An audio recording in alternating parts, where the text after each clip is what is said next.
Assalamualaikum warahmatullahi wabarakatuh. Waalaikumsalam warahmatullahi wabarakatuh. Bismillahirrahmanirrahim. Alhamdulillahi rabbil alamin. Wassalatu wassalamu ala ashrafil anbiya'i wal mursalin, Sayyidina wa maulana Muhammadin wa ala alihi wa ashabihil mujahidin at-tahirin.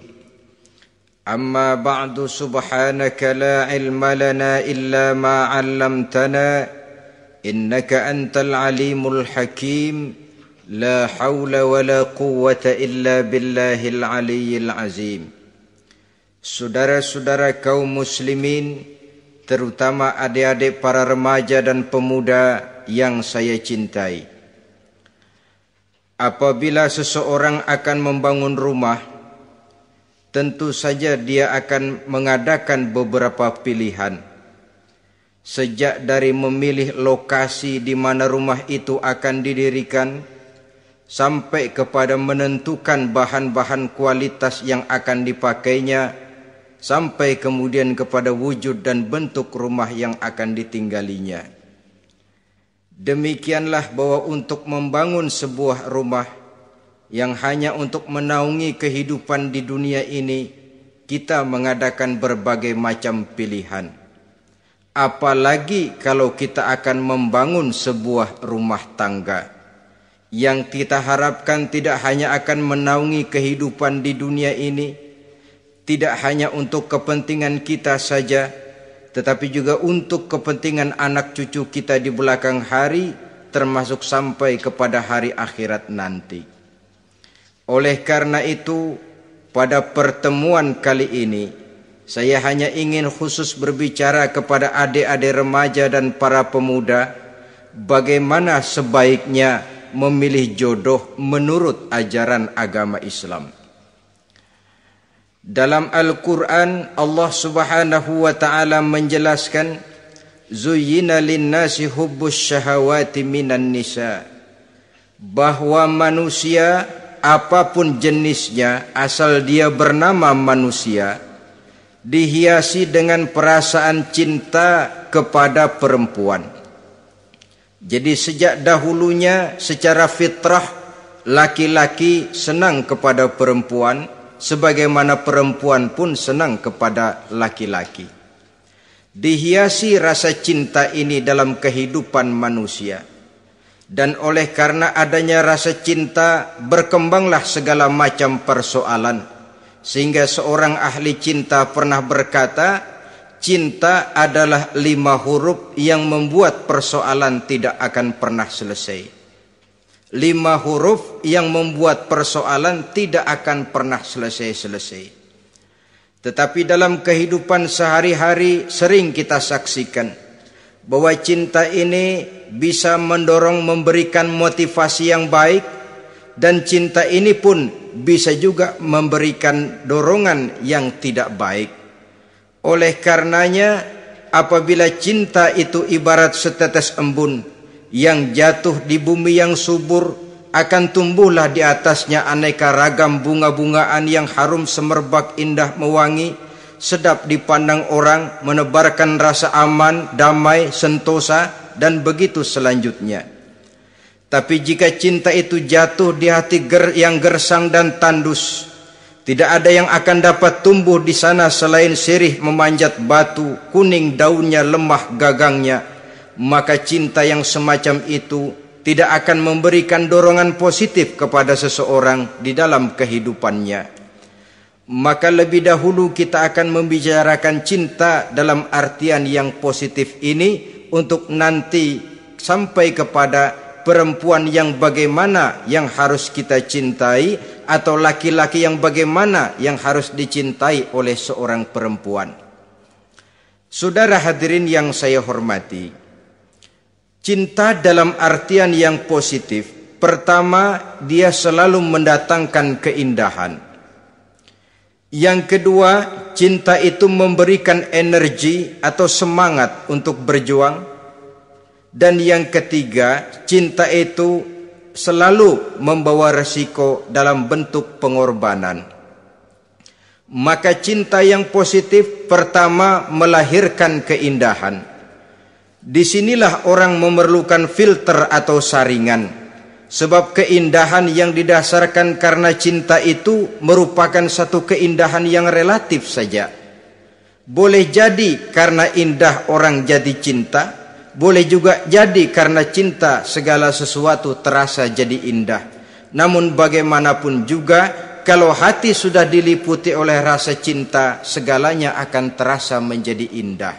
Cinta itu adalah keindahan. Yang kedua, cinta itu energi, melahirkan dorongan dan semangat. Yang lemah bisa menjadi kuat, yang takut bisa menjadi berani, yang jauh jadi terasa dekat. Itu semua karena dorongan cinta. Dan dari energi ini lahirlah yang ketiga, bahwa cinta adalah pengorbanan.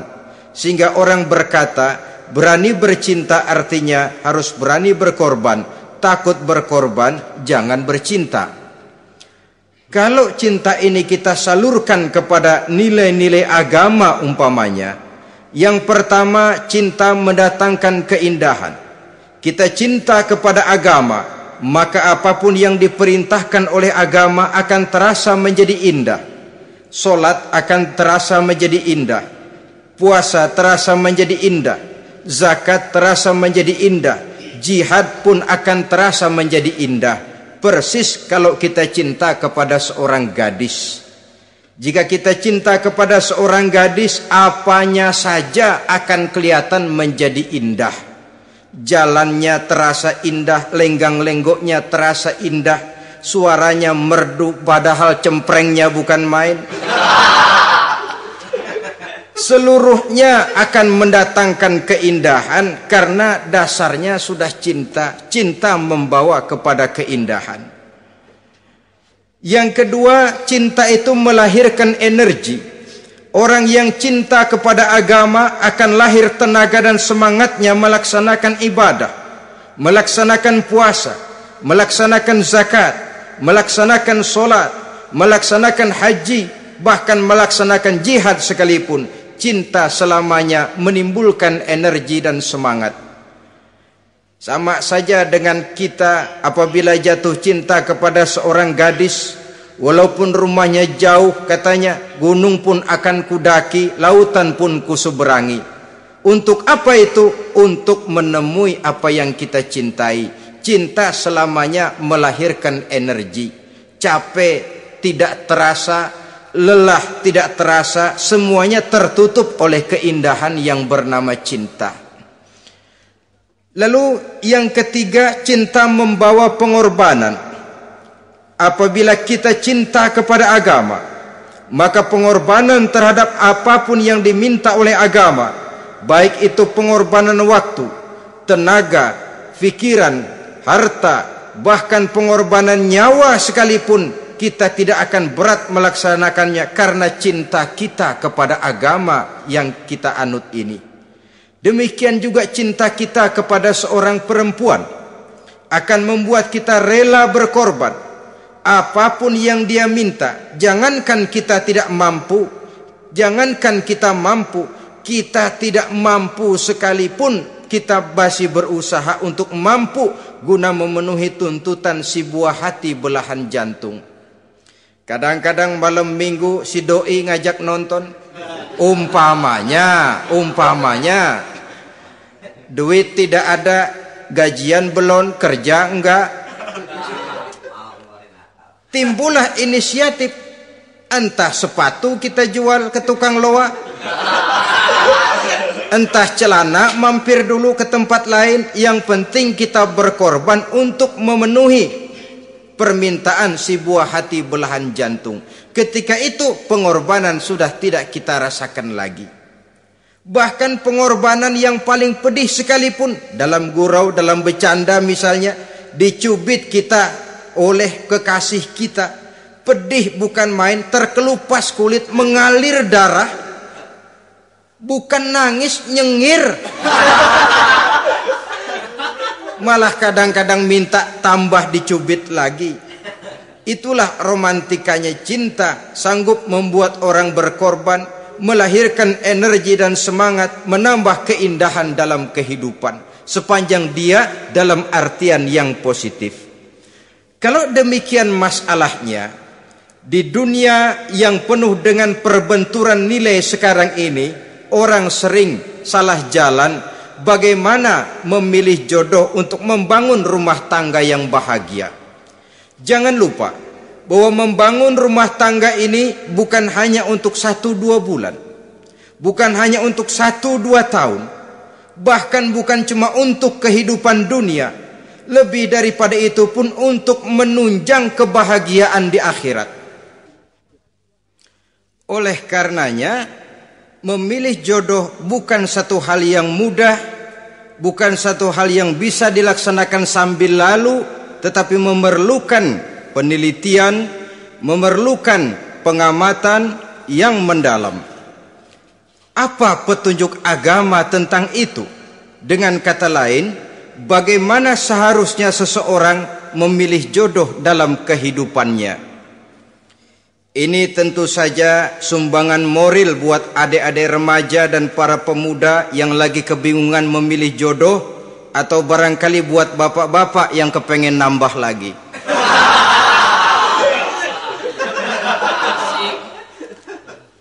Mohon maaf kepada ibu-ibu, saya tidak menganjurkan, cuma ngajarin.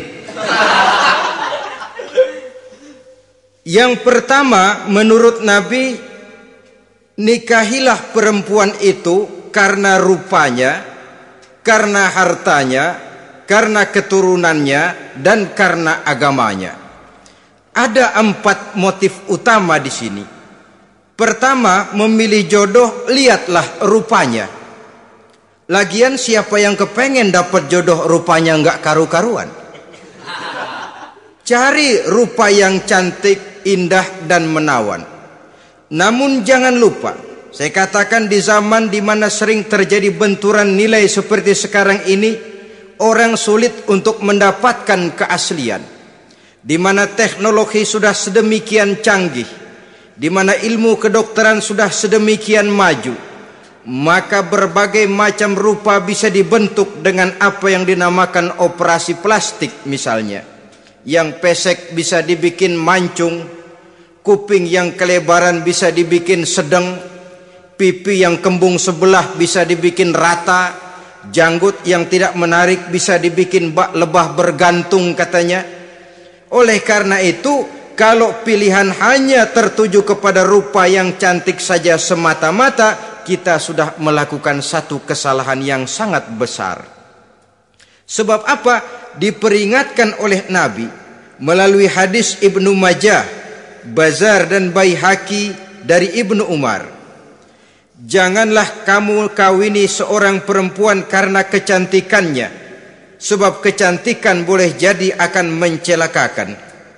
Jangan juga kamu kawini perempuan karena hartanya, sebab kekayaan biasanya akan mendatangkan kesombongan.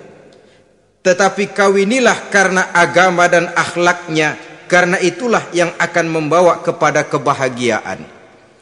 Saudara-saudara kaum muslimin, terutama adik-adik remaja dan para pemuda, dikala usia puber, apalagi mata baru terbuka, awal balik namanya, remaja sering kehilangan filter. Pokoknya asal ngelihat rupa yang sudah lemot, denok, geboy, pikiran pun hanyut, malam terkenang, siang terbayang, tidur tak nyenyak, makan tak enak katanya, selalu terbayang wajah si doi.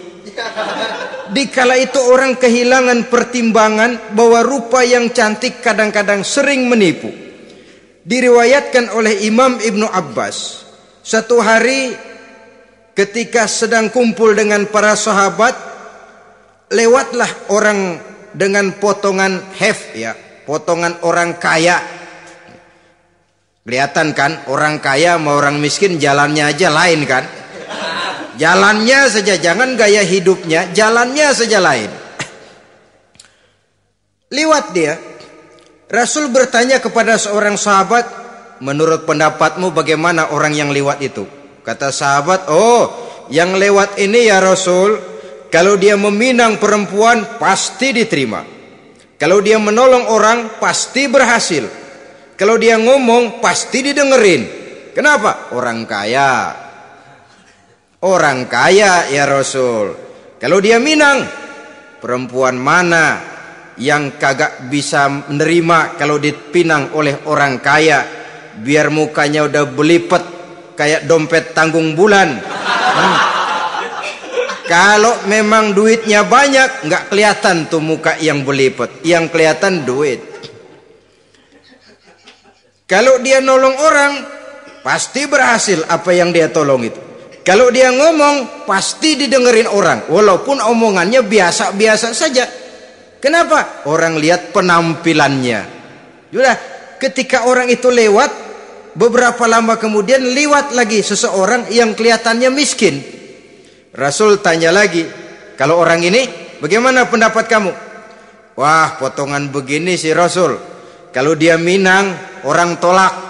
Siapa yang mau kawin sama kere begini? Kalau dia nolong orang pasti nggak berhasil. Kalau dia ngomong kagak bakalan ada yang mau dengerin. Siapa yang mau dengerin orang susah ngomong? Setelah orang itu lewat, apa kata Rasul? Orang yang terakhir yang lewat ini, yang barusan lewat, jauh lebih baik dari yang pertama yang lewat tadi. Jauh lebih baik. Maksud dari ucapan ini, Rasul sebenarnya mendidik para sahabat jangan tertipu oleh penampilan. Sebab penampilan tidak selamanya mencerminkan keaslian. Apalagi di zaman sekarang, salon di mana-mana bejibun. Alis mata bisa dibikin, pipi bisa dicat, yang pinggir kuning, yang tengah merah, di sebelah merah ada yang kehitam-hitaman, persis orang kepentok tiang listrik.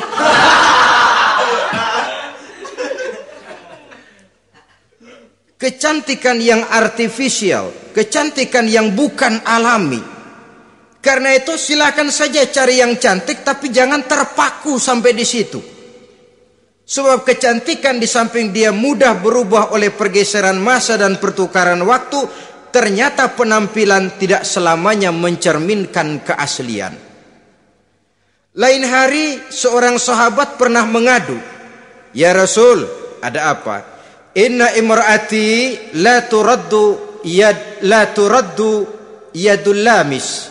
Ya Rasul, istri saya tidak pernah menolak tangan orang laki yang menjamahnya, mengajak salaman kepadanya.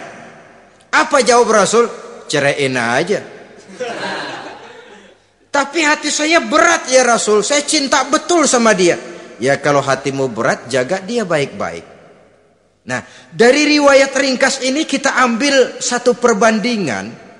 Memang punya istri berwajah cantik itu kadang-kadang si malakama kalau imannya tidak kuat. Si malakama, kita diemin aja, binal, makan hati, nggak aman, nggak tentram. Jangan-jangan saya berangkat ke kantor, dia ngompreng.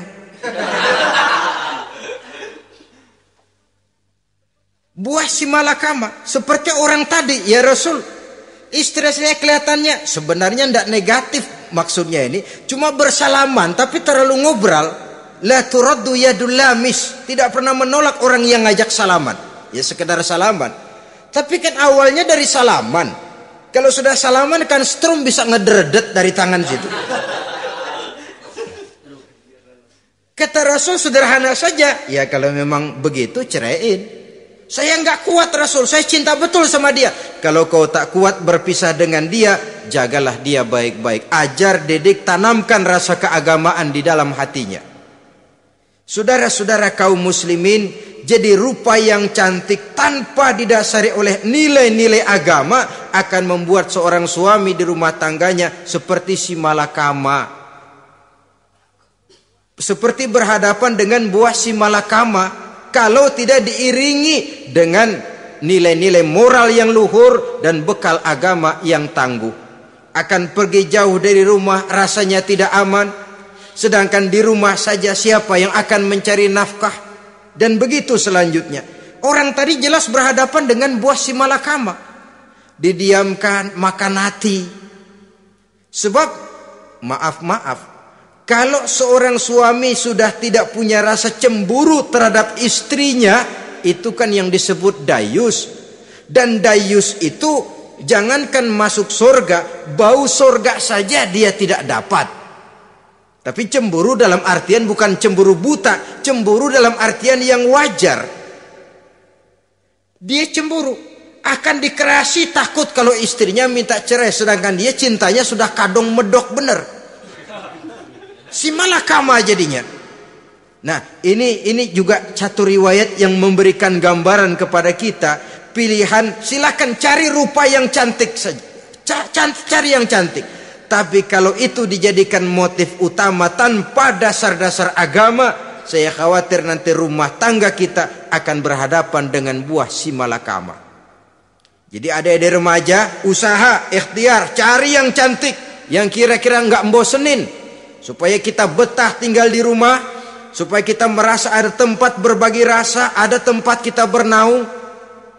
Sebab kalau nyari bini sebini-bininya mah, ya jodoh di tangan Tuhan, kagak usah nyari juga ntar datang diri umpamanya. Iya, kalau yang datang peot. Orang harus berusaha walaupun pada akhirnya jodoh toh memang ditentukan Allah. Kan 3 hal yang kita tidak bisa menentukan itu katanya. Maut, rezeki, jodoh.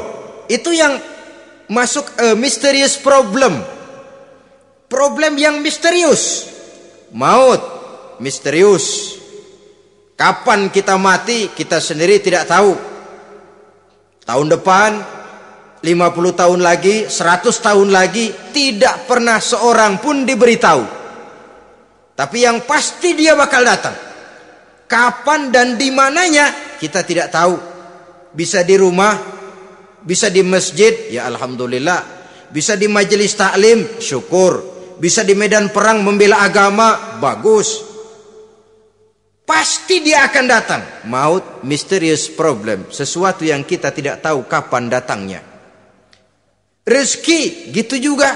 Sehingga orang sering bilang, rezeki katanya kayak bayangan. Kita uber-uber, dia lari. Kita diam, dia mah diam. Setengah mati kita uber-uber. Emang ukuran segitu, segitu aja. Begitu kita nggak ngapa-ngapain, datang yang bawain rezeki. Namanya rezeki itu mysterious problem. Kadang-kadang ngobek, sungsang, sumbul, udah segala tanah orang kita ukur-ukurin. Udah segala ngomong sudah nggak ada yang loh, tuh sudah buta. Tapi memang bayangan, kalau belum rezeki ya belum. Kadang-kadang nyari kode sampai tidur di kuburan, belepotan tanah kuburan loh. Yang aneh lagi kadang-kadang orang gila ditanyain.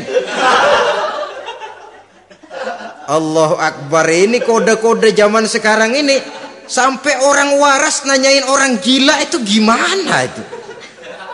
Ini sudah efek yang betul-betul negatif. Sudah jelas orang gila kok ditanya. Apa kira-kira yang nanya nggak lebih gila dari yang gila itu?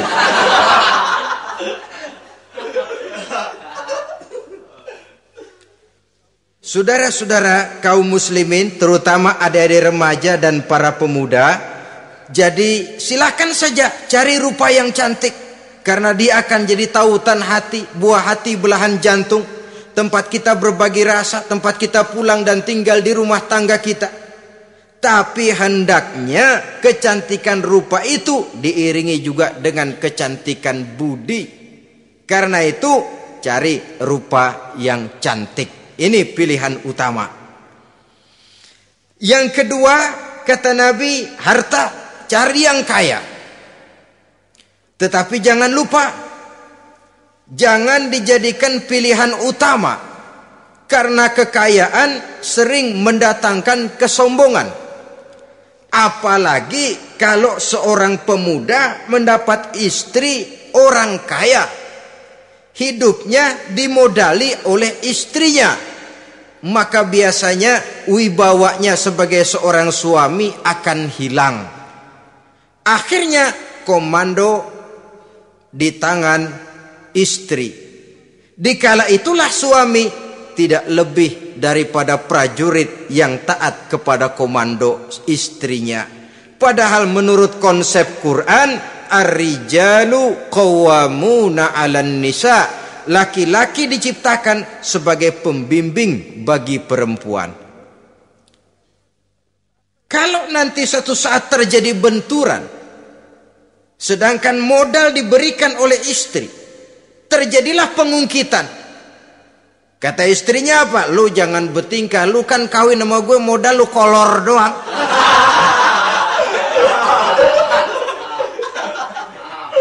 Kalau sekarang bertingkah silakan keluar rumah. Bawa seperti engkau datang dulu. Jangan bawa apa-apa. Pergilah seperti engkau datang dulu kemari. Hilanglah wibawa seorang suami. Suami kalau udah digentak sama istri begitu, ngelempuruk kayak ayam sampar. Di mana lagi letak wibawanya? Harta sering mendatangkan kesombongan. Oleh karena itu, walaupun diperintahkan cari yang keturunan orang kaya, tapi maksudnya jangan dompleng.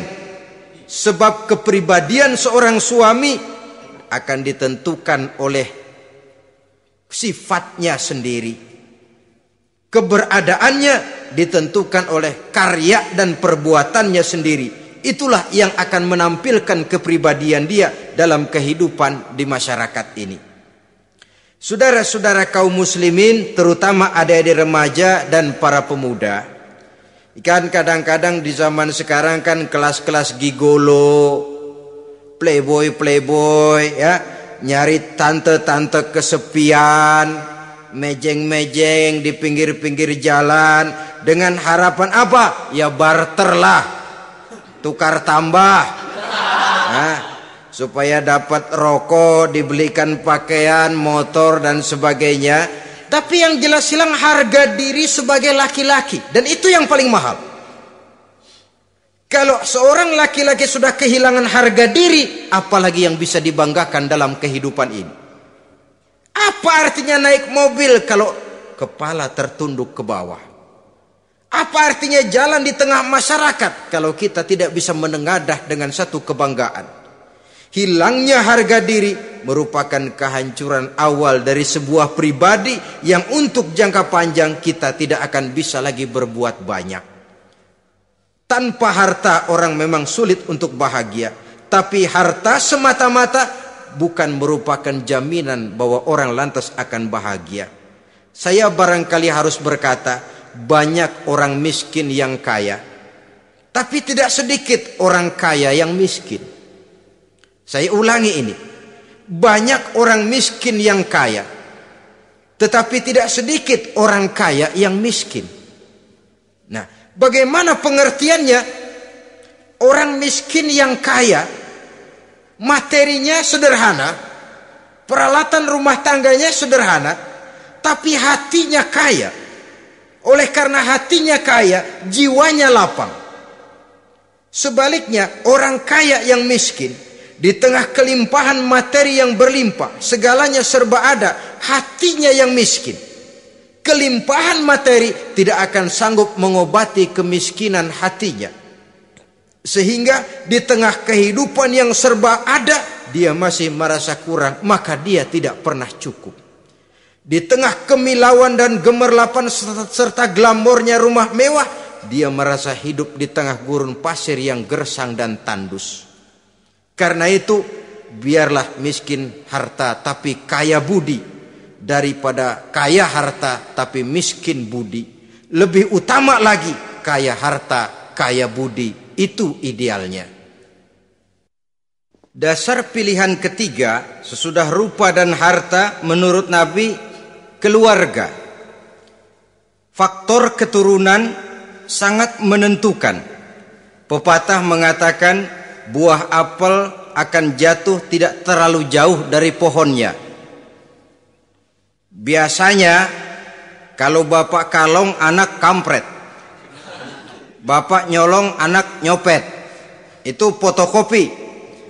Saudara-saudara, sungguh pun demikian, faktor keluarga bukan merupakan yang paling dominan, karena segalanya memang bergantung kepada hidayah dari Allah Subhanahu wa ta'ala. Kalau hidayah datang, bisa saja anak maling bisa jadi kiai. Kalau hidayah datang, bisa saja anak nabi malah ikut bersama orang-orang kafir. Pada akhirnya orang mau besar atau tidak bukan dengan jalan menyempeng kepada keturunan orang lain, tapi ditentukan oleh kepribadian dirinya sendiri. Tidak bisa kita menjadi besar dengan menyebut kebesaran orang lain. Itu sebabnya dicontohkan oleh Imam Ali pada saat beliau berkata, laisal fata may yaqulu kana abi walakinnal fata may yaquluha anadha. Anak muda yang gentleman adalah anak muda yang berani berkata, inilah saya. Bukan anak muda yang membanggakan leluhurnya. Ini kan zaman sekarang ini lagi ngetopnya lagu-lagu cengeng katanya dah. Sebenarnya menurut saya bukan cuma lagu cengeng yang jadi masalah. Lagu cengeng cuma satu efek dari sikap yang lebih utama dari itu, yaitu mental cengeng. Kalau mental sudah cengeng, apapun yang kita lakukan akan jadi cengeng. Tidak cuma lagu, kebudayaan yang lahir akan kebudayaan cengeng. Jadi pengusaha cengeng. Jadi pejabat cengeng. Jadi kiai cengeng. Kenapa? Mental cengeng. Di antara mental cengeng itu apa? Mengandalkan fasilitas atasan. Kalau tidak ada fasilitas dari atas, lantas tidak bisa berbuat apa-apa, cengeng. Menjadi besar bukan karena karier pribadi, tapi karena nasib katrolan. Itu pun termasuk mental cengeng. Sedikit gagal, bagaimana sedikit jalan buntu, babe. Sedikit deadlock, babe. Lu ngapain babe lu melulu? Saudara hadirin yang saya hormati, jadi lebih penting dari sekedar lagu-lagu cengeng, saya malah lebih suka bicara mental cengeng ini. Mental yang cepat putus asa. Mental yang tidak mau mengeluarkan usaha maksimal. Mental yang hanya mengandalkan fasilitas. Sedangkan pribadinya tidak lebih daripada pribadi sumuhun dawuh, pribadi kulo nuwun, pribadi kumaha juragan wae, pribadi oke bos, pribadi asal bapak senang. Bukankah itu semua merupakan cermin dari mental-mental yang cengeng, yang untuk jangka panjang tidak akan pernah menguntungkan daripada pembangunan bangsa dan negara yang kita cintai ini. Seseorang mau besar atau tidak bukan dengan jalan menyempeng kepada kebesaran orang lain. Bahkan Syauqi dalam sebaik syairnya yang lebih tegas mengatakan, wa syarrun nasi zu khumulin iza fakhartahum zakarul jaduda wa syarrun nasi wa khairun nasi zu syarafin qadimin aqama li nafsihi syarafan jadida. Generasi yang paling jelek adalah generasi pemalas.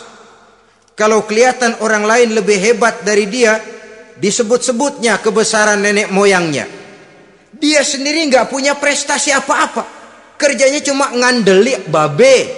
Kerjanya cuma menggelayuti fasilitas orang tuanya. Tanpa itu dia tidak akan punya nilai dan harga sama sekali. Ini generasi paling jelek. Kalau orang lain kelihatan lebih hebat, dia sebut nenek moyangnya. Lo sih belum apa-apa lo, baru kopral lo. Engkong gua no, komandan Hansip. Engkongnya. Engkongnya yang disebutin. Dia sendiri tidak punya prestasi apa-apa. Jadi silahkan saja cari gadis dari keturunan keluarga yang baik-baik. Tapi jangan jadikan tendensi utama, jangan dengan niat untuk menyempeng kepada kebesarannya. Tapi paling tidak dengan niat agar mudah-mudahan dari benih yang baik ini akan lahir keturunan-keturunan yang baik pada akhirnya nanti. Itu yang kita harapkan. Bukan lalu dengan pertimbangan, weh mertua gue bos nih, kali aja begitu gue kawin jam mampus. Ini semua warisan kan jatuh kemari semua. Kalau itu niatnya sudah jelas salah. Kita mencari perempuan dengan keturunan-keturunan yang baik dengan berharap agar anak-anak kita nanti yang akan merupakan benih cucunya akan melahirkan kebaikan-kebaikan seperti leluhurnya dulu. Saudara, pilihan yang keempat kata Nabi, agama. Ini yang paling inti. Kenapa? Agama itu motivasinya moral. Di sini segalanya ditentukan. Rupa yang baik, harta yang banyak, keluarga yang luhur. Kalau sudah dilandasi oleh agama yang rapuh, bahkan tidak beragama sama sekali, ketiga hal di atas tadi hanya akan mendatangkan malapetaka. Sekarang kan kita tertipu oleh penampilan, padahal penampilan belum tentu kenyataan. Di jalan-jalan kita akan lebih terpesona melihat gadis pakai miniskirt di atas lutut ketimbang kita melihat gadis-gadis yang pakai jilbab. Kalau sudah pakai jilbab keliwat, yang usil banyak banget, bau sorga nih. Bau sorga katanya. Tapi kalau sudah yang pakai miniskirt itu yang lewat, itu dari ujung ke ujung mata kagak mau kedip. Laler nemplok di mata kagak dirasain. Kita terpesona oleh penampilan zahir, padahal penampilan belum tentu memantulkan hal yang sebenarnya. Tapi memang itulah watak manusia. Watak manusia, saya katakan manusia tanpa kecuali. Tetapi bergantung kepada pemikiran jangka pendek atau jangka panjang. Kalau jangka panjang yang kita pikirkan, ya tentu kita tidak akan mudah terpesona oleh hal yang zohir. Sampai-sampai Quran sendiri mengatakan budak yang hitam legam tapi beriman itu lebih baik daripada orang-orang musyrik walaupun cantik, denok, lemot, geboy. Ada lagi nggak bahasa yang lebih dari itu? Cantik, denok, lemot, geboy, bahenol, nerkom, tapi kafir masih lebih baik budak yang hitam legam sekalipun kalau dia beriman. Kenapa? Rumah tangga untuk jangka panjang. So itu Islam tidak membolehkan kawin campuran dengan lain agama. Walaupun ada ayat yang mengatakan boleh kawin dengan ahlul kitab, tapi sebagian mufassir menjelaskan bolehnya kawin dengan ahlul kitab itu dalam kondisi darurat. Dalam kondisi normal tidak bisa. Kenapa? Kalau sudah berlainan agama, akan terjadi kerancuan rumah tangga untuk jangka panjang. Bagaimana membina dalam keharmonisan di rumah tangga? Bagaimana nasib anak-anak nanti? Kadang-kadang ada keluarga, kami sih keluarga modern. Anak-anak kami berikan kebebasan untuk milih agama apa saja. Bapaknya Islam, istrinya Kristen, anaknya ada yang Hindu, Buddha. Bagus nih, keluarga pecel namanya. Bagaimana keluarga modern bisa seperti itu? Padahal seorang suami bertanggung jawab di hadapan Allah. Dia akan ditanya tentang istrinya. Dia akan dimintakan pertanggungan jawab tentang anak-anaknya. Kalau istri kita berlainan agama, mungkin terjadi pengkaplingan. Pokoknya kalau anak perempuan ikut ibu, anak laki ikut bapak. Administrasi dunia bisa begitu, tapi akhirat pertanggungan jawab di hadapan Allah. Bisakah kita? Sorry aja Tuhan emang janjinya begini. Saudara hadirin yang saya hormati, oleh karena itu budak legam hitam kalau beriman masih lebih baik daripada orang-orang yang tidak beriman walaupun cantik dan mempesona. Kenapa? Ini faktor agama. Ya buat 1-2 bulan bisa terwujud rumah tangga yang tentram. 2-3 tahun mungkin masih bisa bertahan, tapi sampai kapan? Sampai kapan itu akan terwujud? Pada akhirnya akan muncullah dilema yang akan sulit buat diatasi. Oleh karenanya motif agama dijadikan stres oleh Nabi. Fasfar bizatiddin taribat yadak. Pilih agama sebagai titik sentral, sebagai pilihan utama. Kalau agamanya kuat, walaupun rupanya sederhana, tapi karena nilai agamanya kuat, dia bisa menyenangkan hati suaminya. Dia bersolek untuk kepentingan suaminya. Dia taat kepada suaminya. Harta, dia anak orang kaya untuk membantu perjuangan suaminya. Tapi kalau tidak ada modal agama, rupa yang cantik bisa menyengsarakan suami. Apalagi kalau suami kere, istrinya sudah cantik, kaya ataupun tidak kaya kadang-kadang, udah suaminya suruh ngempuk di rumah, bininya yang kerja. Ya kalau kerja mendingan kalau dikerjain itu.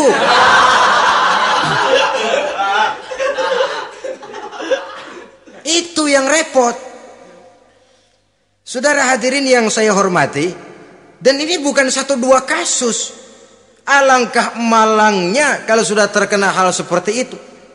Akhirnya seperti pengaduan sahabat kepada Rasul tadi. Mau diceraiin, cinta saya udah medok benar Rasul. Enggak diceraiin, hati saya ngebet, pegel. Si malakama akhirnya. Jadi oleh karenanya agama. Kalau dia cantik, walaupun miskin, agamanya kuat, dia bisa memelihara kehormatan diri. Dia kaya, agamanya kuat, hartanya disalurkan di jalan Allah. Karena itu, agama jadikan pilihan utama. Dan ukuran agama itu bukan cuma jilbab loh. Ya kadang-kadang ada juga yang jilbabnya nggak pernah lepas, tapi kadang-kadang akhlaknya lebih binal dari yang kribo. Ada cuma sekedar kamuflase saja, itu pun penampilan, sekedar penampilan saja. Cuma dari segi aurat ya memang lebih baik dan lebih utama, dan saya kira lebih mengundang penasaran toh. Duren kalau udah dibuka kan kelihatan isinya, emang udah begitu, udah. Tapi kalau masih rapat, itu yang rasanya kita pengen buka. Timbul tantangan, gue pengen tahu isinya. Rasanya juga begitu. Sama saja dengan baju, kalau dibungkus rapat di plastik, ditaruh di etalase, adanya di toko serba ada, tahu kita barang mahal nih. Biar punya duit, kita mau nawar ragu-ragu, takut nggak cukup. Tapi kalau barang sudah dibuka di jalanan, diobral di pinggir jalan, murahan, 1.003 masih dicampur odol. Yang begitu sih biar nggak punya duit, kita berani banget tanya, nawar, megang lagi nyemek. Berduit nih bang. Kenapa? Barang sudah terbuka. Jadi saudara-saudara, syukur kalau keempat-empatnya ini jodoh terkumpul dalam jodoh yang saudara cari. Sudah rupanya cantik, kaya, keturunan orang baik-baik, agamanya kuat. Nah, surga dunia tuh. Yang begitu cari. Kalau ada yang begitu, saya juga mau nambahin satu lagi.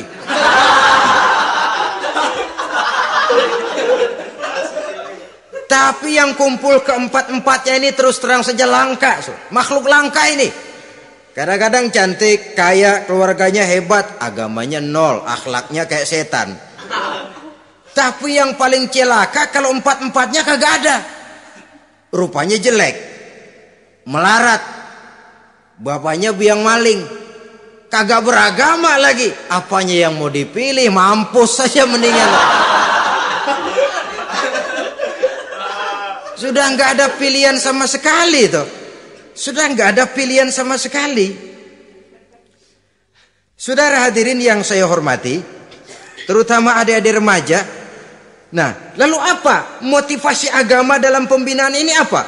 Agama ini kan memberikan contoh bahwa perempuan yang baik itu, yang kita ingin jadikan dia sebagai ideal dalam pencarian jodoh, tandanya 3. Iza ra'aitaha sarratka, kata Nabi. Kalau dipandang, dia bisa menggembirakan kamu. Kan ini yang penting buat seorang suami. Kalau saudara nanti jadi suami, punya istri yang jadi partner setia mendampingi suaminya. Kalau dilihat nggak membosenin, Kenapa? Dia berdandan untuk nyenangin hati suaminya. Enggak bosenin. Kan kadang-kadang ada bini kalau kita pulang demok aja fotonya.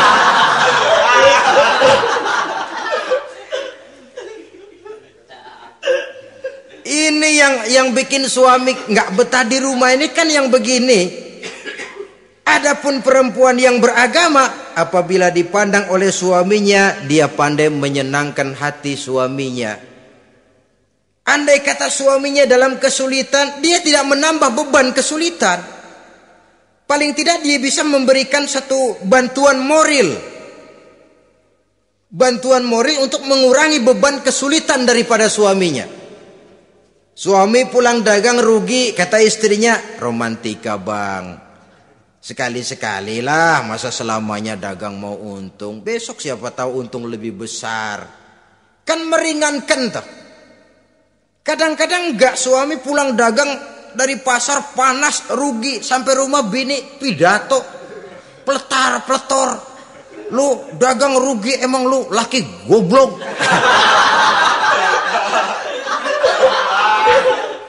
Sudahlah di pasar rugi, di rumah digoblok-goblokin. Ini nanti kena penyakit broken home yang begini ini. Padahal kesuksesan di kantor, kesuksesan di pasar, kesuksesan di medan tugas selalu dimulai dari kesuksesan dan ketenangan dari rumah tangga. Dia berhias untuk kepentingan suaminya, tidak terlalu berlebihan, dan suaminya pun pandai menghargai istrinya dengan kata-kata yang menimbulkan gairah dan semangat. Melihat istrinya bersorak, kamu makin cantik saja. Jangan juga kadang-kadang suami ketus. Ngelihat pulang kantor, lihat suaminya, istrinya dandan rapi.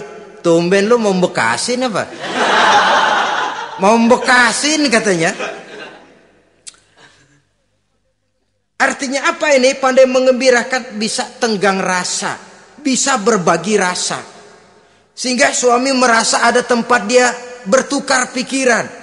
Ada tempat dia membicarakan persoalan.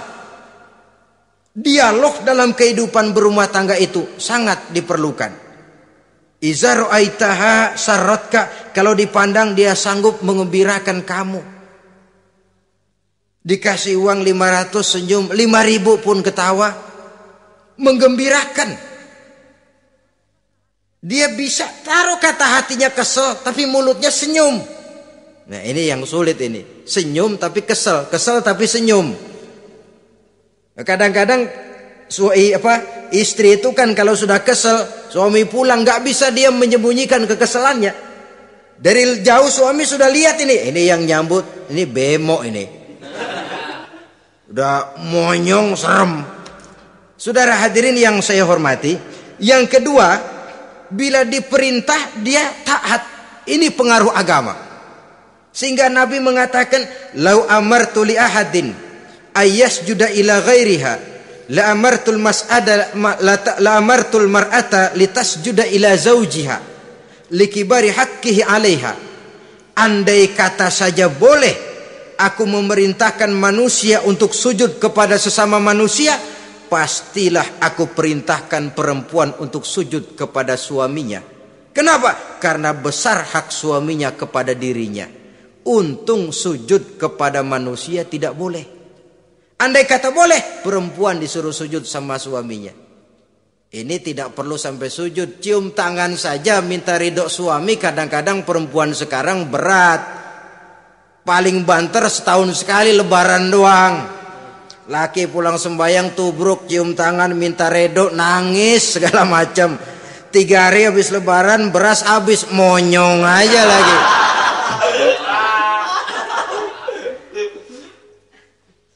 Saudara hadirin yang saya hormati, yang ketiga, akibat pengaruh agama, dia sanggup memelihara kehormatan diri dan sanggup menjaga harta suaminya. Memelihara kehormatan diri baik pada saat suaminya di rumah atau pada saat suaminya tidak ada di rumah. Satu riwayat, seorang sahabat akan pergi perang jihad di fi sabilillah. Ketika mau berangkat dia bilang kepada istrinya, saya mau berangkat perang. Kalau saya belum pulang kamu jangan keluar rumah. Baik bang. Pergi istrinya, pergi suaminya jihad. 1 minggu, 2 minggu berlalu, belum juga pulang. Satu hari datang utusan dari rumah orang tua si istri ini. Assalamualaikum bu. Waalaikumsalam. Ada apa? Ada berita kurang enak bu. Orang tua ibu sakit parah. Mohon tolong ditengokin. Apa kata si istri? Maaf saja, suami saya belum pulang dari medan perang. Saya belum dapat izin keluar rumah kalau dia belum pulang. Tolong sampaikan maaf saya kepada orang tuanya. Pulanglah utusan tadi. Besok balik lagi. Bu, ada apa? Udah Senin Kemis. Napasnya sudah sampai tenggorokan. Tolong tengokin buat terakhir kalinya bu. Suami saya belum pulang. Dia pesan kalau dia belum pulang saya jangan keluar rumah. Saya nggak bisa tengokin orang tua saya. Salam maaf saja. Pulang utusan itu. Besok balik lagi. Bagaimana? Sudah meninggal bu. Mau dikubur. Tengokinlah buat terakhir kalinya. Suami saya belum pulang.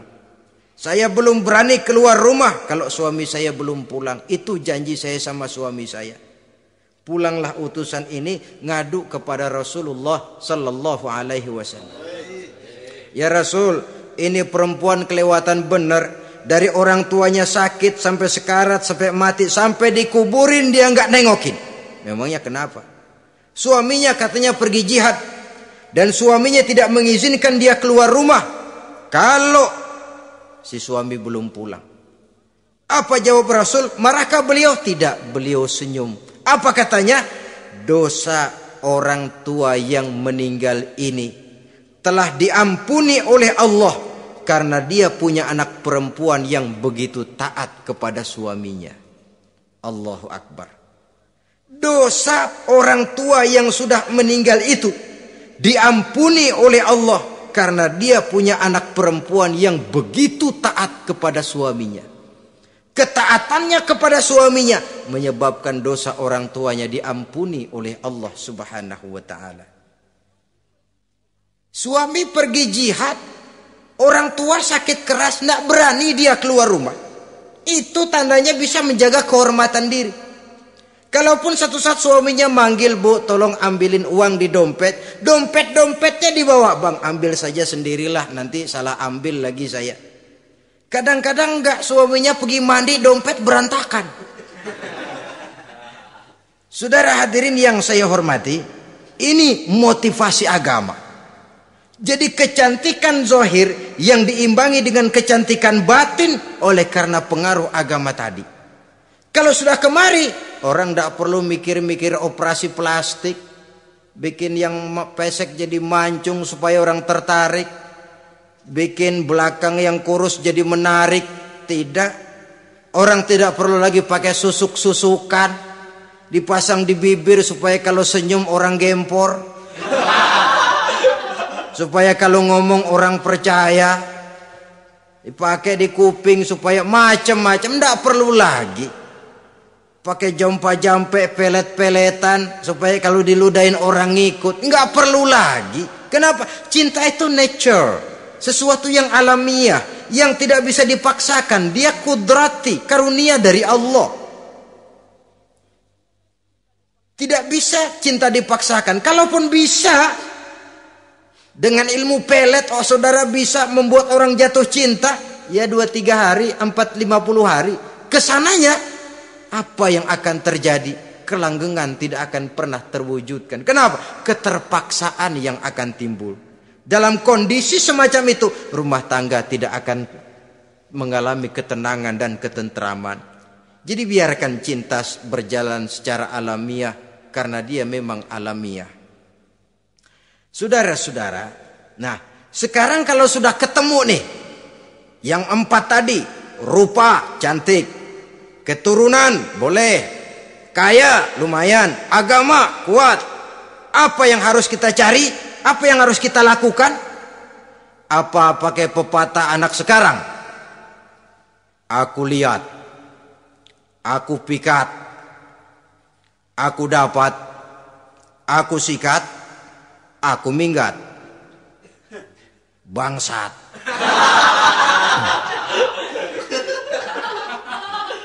Itu kan ada moto cinta kilat begitu tuh.